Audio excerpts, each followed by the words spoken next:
All right, let's talk about an emotion that every single one of us feels, but honestly have a really complicated relationship with, and that's anger. But what if I told you that everything you've been taught about it, that it's this destructive thing, something you have to push down, is completely missing the point? We are about to look at anger in a totally different way. So let's just start with this question. Why do we feel so bad about being angry? I mean, seriously, think about it. You get that flash of frustration, that surge of irritation, and what happens next? For most of us, it's immediately followed by this wave of guilt or shame. We start telling ourselves to calm down or just get over it. Why is that our go-to reaction? Well, to figure that out, we've got to look at what we can call the anger misunderstanding, which is basically the way most of us have been programmed to see this very, very human emotion. From the time we're kids, a lot of us learn that anger is, well, a problem. It gets framed as a sign of weakness, right? A lack of control. Or maybe it's some primitive impulse that a more, evolved person would have already conquered. It's treated like a bug in our system that we've got to squash, or at the very least, hide from everyone. And this leads us to a really fundamental shift in how we see things. The old view, the one we all know, sees anger as a personal failing that we have to control. It's like this chaotic mess we have to stuff in a box. But this new view, it reframes it completely. Anger is actually a useful messenger. It's a source of critical information. It's something to understand, not just to silence. And believe me, that tiny change makes all the difference.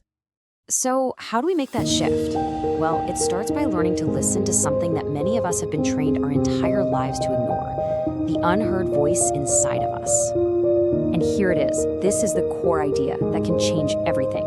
Anger is just information telling you that a line was crossed. Just let that sink in for a second.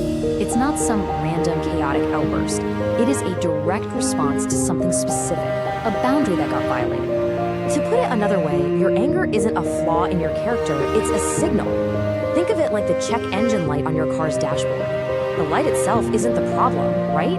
It's just there to alert you that something under the hood really needs your attention. Okay, so if anger is just information, how do we decode the message? That's what we're going to break down right now.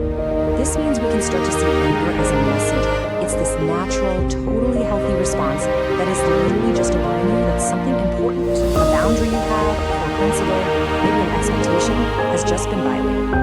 The messenger isn't the enemy, it's just delivering the news. And this idea just completely flips the script. Remember thinking that feeling angry made you somehow less evolved?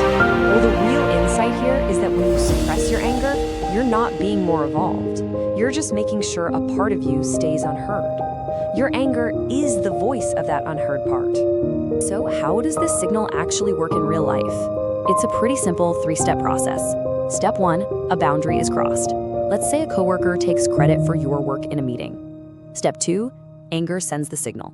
You feel that heat rising in your chest. And step 3, you receive the information. The message is, hey, my contribution isn't being valued here, and that is not okay. Okay, so this is where this whole concept becomes a really powerful tool for your own life. Let's get specific about the kinds of messages your anger might be trying to send you. What is it actually telling you? So, the message can be about a few key things. Maybe a personal boundary was violated, like when a friend is constantly late and disrespects your time. Or maybe a core value is challenged, that fire you feel when you see something that's just flat out unfair. It could even be a simple need that isn't being met, like that mounting frustration when you're just exhausted and you need a break. These are all valid messages. Now, let's be crystal clear about something, because this is probably the most important part. Listening to your anger is not a free pass for aggression. Not at all. Yelling or slamming doors, that's just reacting to the noise of the alarm. Truly listening means you pause, get curious, and you decode the message so you can address the actual issue, not just fix the emotion. So, the next time you feel that familiar heat rising, I want you to try a little experiment. Stop asking that old, judgmental question, why am I so angry? Instead, I want you to ask a new, much more curious one. What is this trying to tell me? The answer might just change everything.